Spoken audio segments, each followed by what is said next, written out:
Muling naungkas sa pagdinig ng Kamara ang issue ng rice cartel. Tinalakay rin ang sinabi noon ng Pangulo na inaasam na 20 pesos kada kilo na presyo ng bigas. Saksi si Tina Panganiban Perez. Inamin ng Department of Agriculture na hindi kayang maibaba sa 20 pesos ang 1 kilo ng bigas, taliwas sa ipinangako ni Pangulong Bongbong Marcos noong panahon ng kampanya. Within the next 2 years, posible ba yung 20 pesos na kilo ng bigas? Next 2 years po? Next 2 years. Baka mahirap po.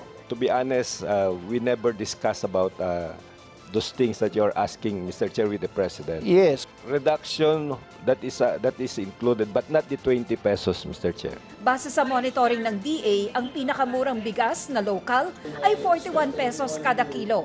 Pero puna ng ilang kongresista, mukhang rice cartel ang nagdidikta ng presyo. At this point, the farmers are still subject to the wishes, to the caprice and wishes of the buyer.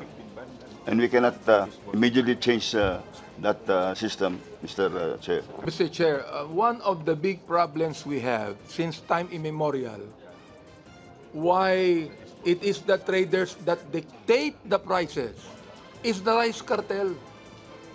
We still have the rice cartel today.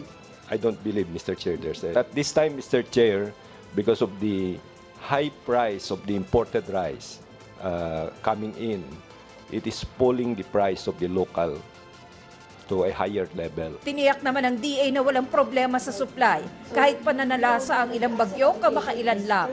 Kaya tanong ng ilang kongresista, kung walang problema sa supply, bakit mahal ang bigas? It's being influenced by, by the global prices, which has spiked over time, and also local prices, and farm gate prices, which has also risen, over the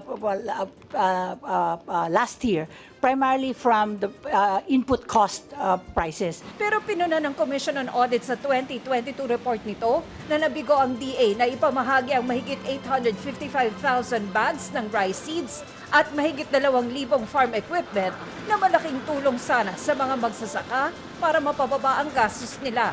Sayang din daw, sabi ng ilang kongresista, ang ginagastos ng administrator ng National Food Authority sa pagbiyahe abroad. Gayong base sa batas, hindi naman pwedeng mag-angkat ng bigas ang NFA.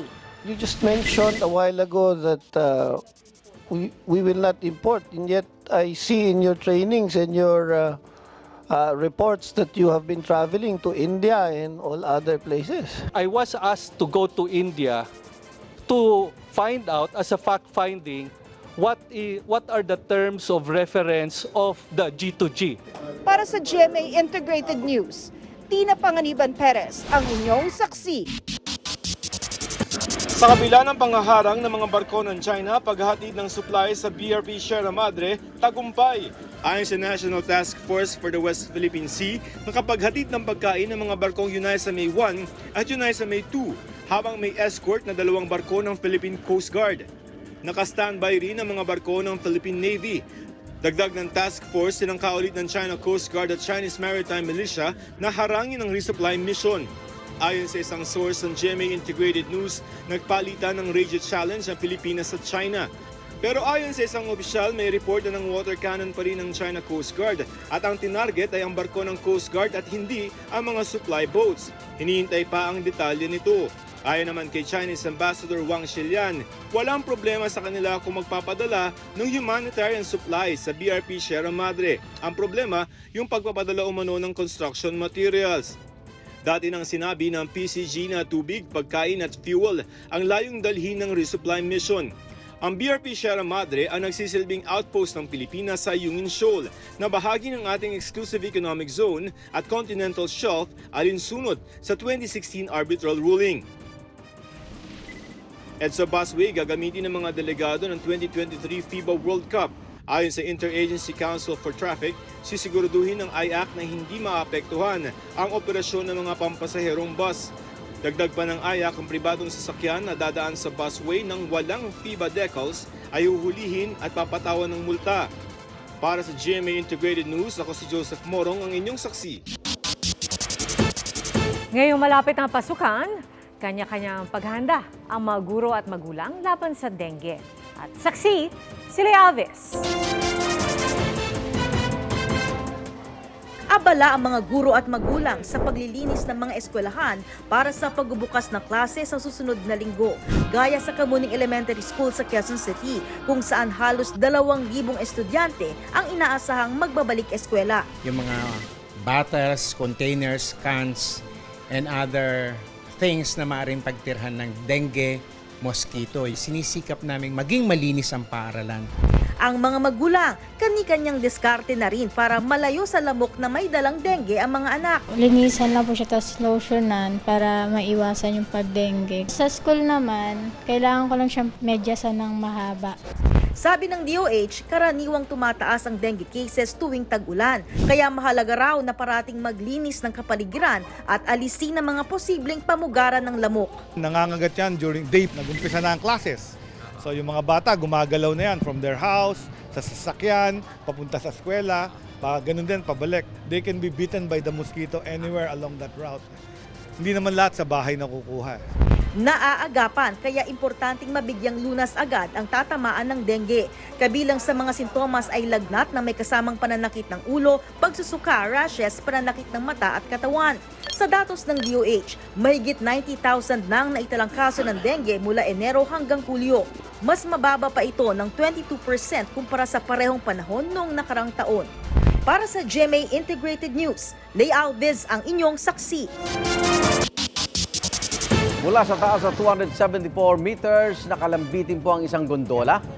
Mataas maputol ang isa sa mga kable nito sa Pakistan. Kalating araw ng trap sa loob ang mga sakay nito, karamihan po mga estudyante. Ay sa isa sa mga sakay ng cable car, edad 10 hanggang 15 ang mga kasama niya.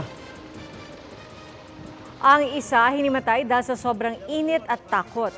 2 sa mga estudyante ang na-rescue na at naghihintay naman ng rescue ang 5 pang estudyante at isang guro. Pahirapan ang pagsagip sa kanila dahil sa malakas na hangin.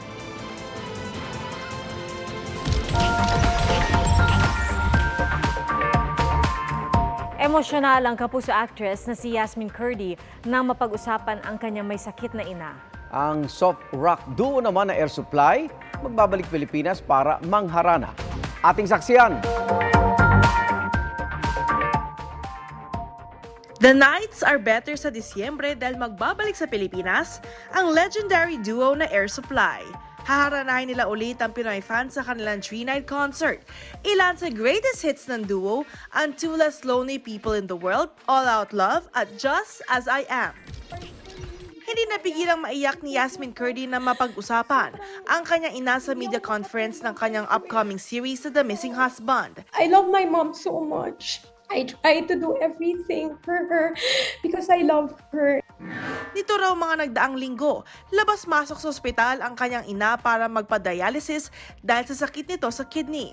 Nakauwi na naman ang kanyang ina habang naghihintay ng kidney donor. Nakikita ko kasi yung struggles. Ang hirap lang makita yung mahal mo sa buhay na nagkakaganon. Hindi ko kaya. Parang nadudurog lang talaga yung puso ko. Sa gitna ng pagsubok, humuhugot daw siya ng lakas sa kanyang asawa at anak. Can I check your card? Ang pinagbibidahang series, inaalay din daw ni Yasmin sa kanyang ina na naging OFW sa Middle East. Sigurado raw si Yasmin na marami ang makakarelate sa serye na nakasentro sa mag-asawang na-scam ng matalik nilang kaibigan. Kabilang ang sasakyan ni It's Showtime host Vice Ganda sa mga nadamay ng masalpok ng truck ang isang kotse sa panulukan ng Katipunan Avenue at CP Garcia sa Quezon City nitong linggo. Buti wala kasakay. Buti wala kasakay. Wala kasakay si Vice. Si Vice. Kinamusta naman ni Vice sa mga pasahero ng sasakyang sinalpok ng truck. Kahapon, ikinuwento ni Vice sa kanilang programa ang nangyari at nanawagan ng tulong para sa driver ng nakabanggang truck. Naararo kami, 4 kaming sasakyan. Malaki yung bangga. Kasi parang nakatulog yung driver. So, wasak na wasak. So, sana po tulungan nyo yung driver kasi balita namin. Oo. Yung may-ari ng truck, sana po tulungan yung driver kasi naawa rin ako dun sa driver. Kasi yung ang daming sasakyan yung... Sa isang pahayag, sinabi ng delivery platform na Lalamove, na nakikipag-ugnayan na sila sa operator ng truck na nasangkot sa aksidente. Nakikipagtulungan din daw sila sa investigasyon. Nagpasalamat din sila kay Vice Ganda sa kanyang concern sa mga naksidente, kabilang na ang driver ng truck. Para sa GMA Integrated News, Katatibayan ang inyong saksi.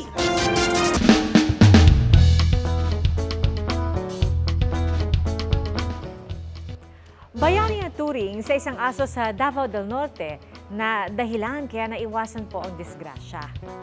Ang isa pang aso, good vibes naman ang hatid. Ating saksiyan. Yung excited ka na matulog, pero aba, may nauna na sa kama. Wow, hindi naman ako informed na higaan mo na pala ngayon yung higaan ko. Ayun na nga, nakapwesto na sa higaan ang 3-year-old Shih Tzu na si Easy. With unan at kumot pa. Hindi na nga kayang gisingin eh. Hoy, awit, tulog sa kama ko. So sino mag-a-adjust? Eh di ang fur mom. Sanay na raw kasing makitulog sina Easy at kapwa niya fur baby sa kama na si Darlene. Pero okay lang dahil pareho naman silang malinis na home dogs. Sana all masarap yung tulog sa higaan ko, di ba?